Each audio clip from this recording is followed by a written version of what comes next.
This is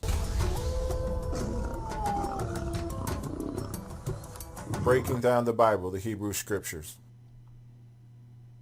Do you believe in the book? Do you believe in the Scriptures? Well, good.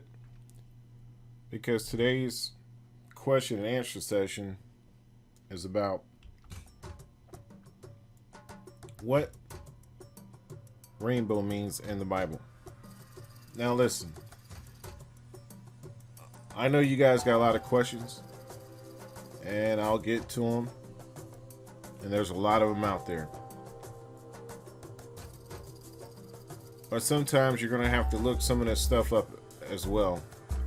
I've already told you I'm working on some big projects, and I'm going to start flooding the Officer Wolf Life channel with more videos and current things that are going on. But this is totally an abomination. I'm just going to tell you up front about how they use this rainbow. Now, what it means is totally different than what a certain population is using it for, and how they're flying it everywhere during my travels. So you need to realize that everything that the government does, or everything that some people do, is not exactly what you think it is. There's always something behind it. Now, this rainbow, what it's designed for and what it was designed for was nothing about effeminism. It wasn't about feminism, and it wasn't about gay or homosexual tendency or acts. Period. So I'm going to tell you that up front, because we're going to dive into this, and I'm not going to spend a lot of time on this one. But it seems that there must be a new teaching coming up in detail that you need to know about in reference to this particular subject called homosexuality. It is not normal. You cannot normalize it. But because of the prince of the earth, the God, the so-called God of this earth, runs it and rules it, it is normal in Christianity. It is not normal in Yahudims, or in the English tongue you might call Israelites, and or Hebrew Israelites. This is not an acceptable act. This is not an acceptable Torah law process, period. So when you ask these questions, whomever you are behind this, make sure that you know that you're not just getting some off the thought cuff answer over here. This stuff you can go back and research yourself and look at it. And if you're struggling with this, then you need deliverance. It's just that simple. It's just that plain. The world that you know is not proper. This is why you have to get around like-minded Torah-based people. Period. And you will see the corruption all around you. So you need to read the Torah, or you can read the Bible, but you need to learn how to discern it, because a lot of the versions out there, including the King James Version, has been tampered with, and you must know discernment. You need to know how to read it. And I'm going to tell you straight up, if Yahuwah, the Most High, is not dealing with you, you're not going to understand this. You're going to think this is some outlandish information. But then again, this is not for you if you don't believe in the Torah, the Besorah, for the Yahudims. So you must get a grasp of what's going on in front of you, because sometimes they hide things right there in your face. So no, it is not normal for those particular types of activities. No. But if you're a Christian, it's okay. Okay? Bottom line. And if you don't believe in this, move on. This is not for you. Okay, so over in Genesis, the beginning, Bereshith 9, 8 through 12, the Most High spake unto Noah and to his sons with him, saying, and I behold, I establish my covenants with you. Okay, covenant is an accord, it's an agreement, it's a contract. And with your seed after you, and with every living creature that is with you, of the fowl, of the cattle, and of every beast of the earth with you, from all that go out of the ark, to every beast of the earth. And I will establish my contract, covenant, accord, agreement with you. Neither shall all flesh be cut off any more by the waters of a flood. Neither shall there any more be a flood to destroy the earth. Now, a lot of you may think that's confusing, but it's not. He never said he was no longer going to destroy the earth or these so-called worlds. He's saying he's no longer going to destroy it by the flood, water. Because I know some of you will go off on a deep end. Pun intended. 12.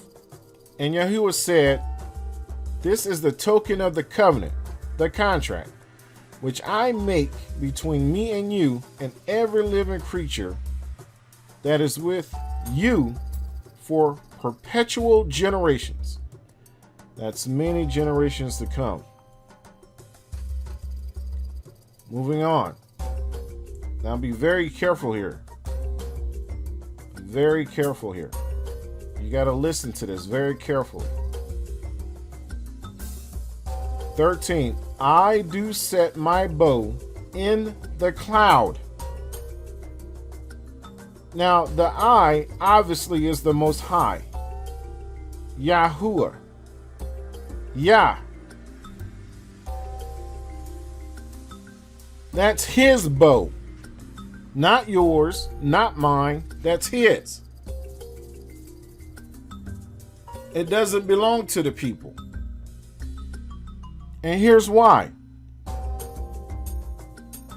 He says, I do set my bow in the cloud, and it shall be for a token of a covenant between me and the earth.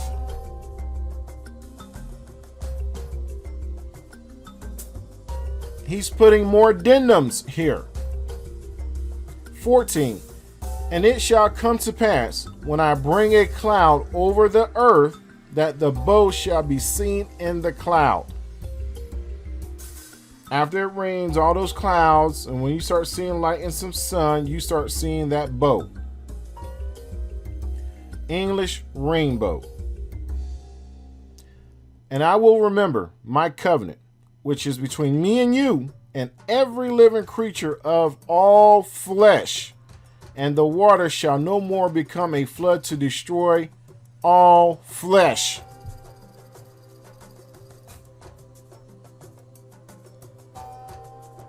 So what part of that are you not getting? We can go over it again. So I will repeat it. And I will remember my covenant, which is between me and you and every living creature of all flesh, and the waters shall no more become a flood to destroy all flesh. 16. And the bow shall be in the cloud, and I will look upon it, and I may remember the everlasting covenant between Yahuwah and every living creature of all flesh that is upon the earth. And Yahuwah said to Noah, this is the token of the covenant which I have established between me and all flesh that is upon the earth. There's that word again, covenant, contract. And the sons of Noah that went forth of the ark were Shem, Ham, Japheth, and, well, looks like I got it twice there, and Ham and his father of Canaan.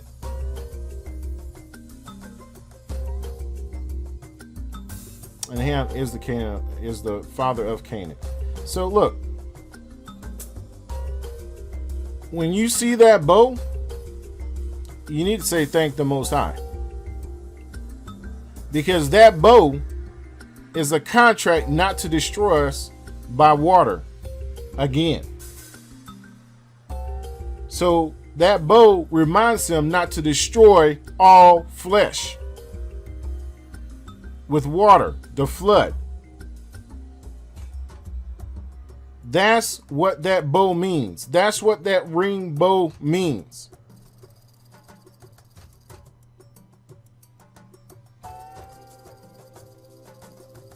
So there's no more confusion here. There's no need for confusion here. The bottom line is, those who don't get this, they're going to be lost. And then if they don't have the Ruach, the Most High is not dealing with it. He knows his people. His people know him. This is what the wicked are doing with the rainbow. This is their symbol for the rainbow. They take the Most High's rainbow, the bow, to destroy all flesh, to burn in their own lust. And then the men leaves the natural use of the woman, so they can lust after themselves in this photo, in homosexuality, effeminism, feminism. Yes, there is gay feminism all over the place. I don't really like to say gay because etymology, that means happy. But if you break down the word homosexuality, then you'll know what that means. And you're looking at it.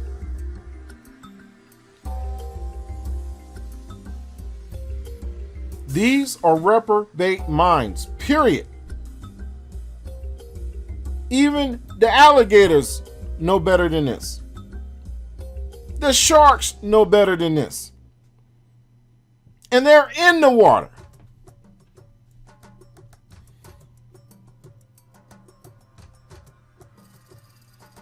The orcas, the killer whales.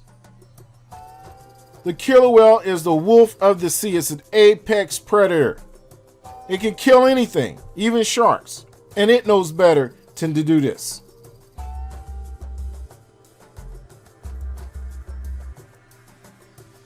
But what the heck? You got laws. I'm not even going to say laws. I'm going to say statutes and codes. The natural law of man does not permit this in the Torah at all. None whatsoever. None. There's no excuse if you're Israelite, if you're a Yahudim, Hebrew, Ibri, Israelite. No excuse. Them demons, them devils, them bad spirits need to be cast out. You need to be repenting. I get it. You were born in sin, shaped in iniquity. I get it. But at what point you're going to start taking responsibility for your own actions? You were not born this way.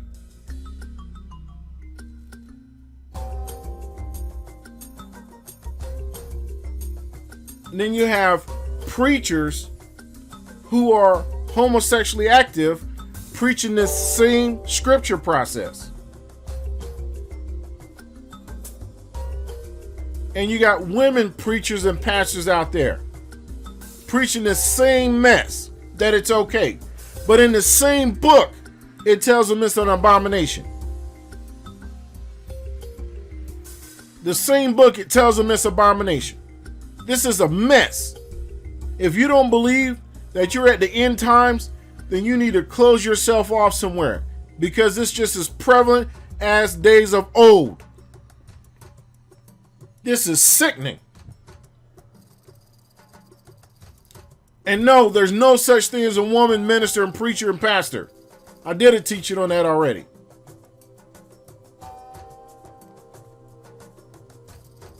So go find it. And basically you can also look at Ecclesiastes 7:28.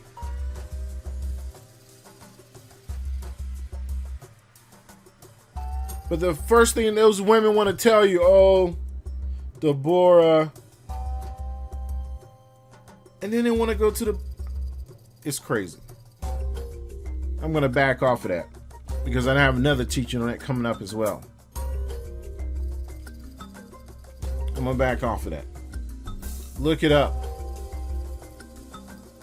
Also, if you're on Google, because I'm going to leave this subject alone because I got another one coming up.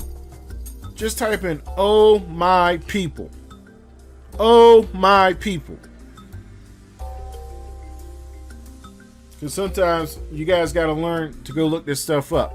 Oh my people. Go look that up and see what pops up about women leading, usurping authority over a man.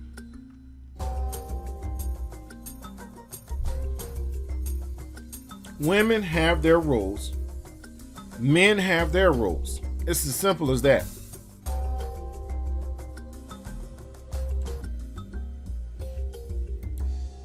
So now you know what that rainbow is. Now you have a little more in-depth knowledge. And you should be able to prevail in your teachings and your thoughts and your book.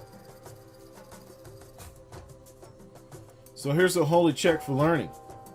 Where in the Torah does it say these acts are an abomination to the law, to the Torah?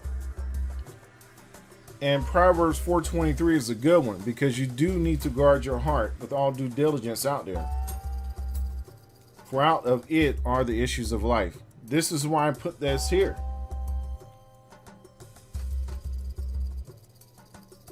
You have to guard that mind, that spirit. We are in end times. Look at all the mass shootings going on right now. The men and women are tired of being shot by the police. You have all of a sudden a coincidence of shootings every couple of weeks. Some are being reported and some are not being reported. You have so-called black men that are being beaten up on the side of the highway, but yet you have a mass shooter. For some reason, they're not dead, but they do arrest them in a calm and safe manner. So imagine that. That's utterly amazing. Public Law 97-280. You need to go read it, because they, government meaning they, do not like a man in the home. Under the control of feminism and womanhood, this has risen almost 40 to 80% depending on what area you're in. There's more effeminism and more homosexuality now than ever before, because you're in a matriarchal society. And you're wondering what's really going on out there. The Hasatan, Satan.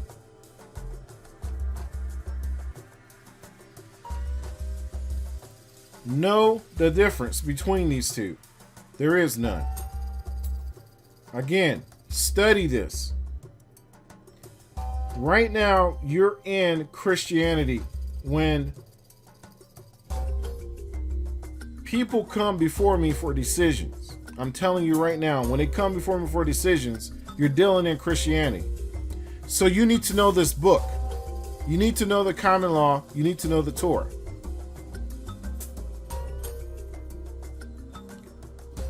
I understand Facebook, Instagram, Google, they're shutting your accounts down. That's what Global Chat Daddy is for.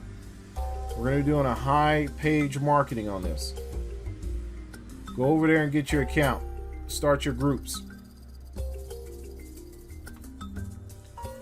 TheOfficeOfWolfline.com. Like us on Facebook. Subscribe on YouTube, Facebook, and see us on Twitter. Kwame Shala, Israel. Wake up.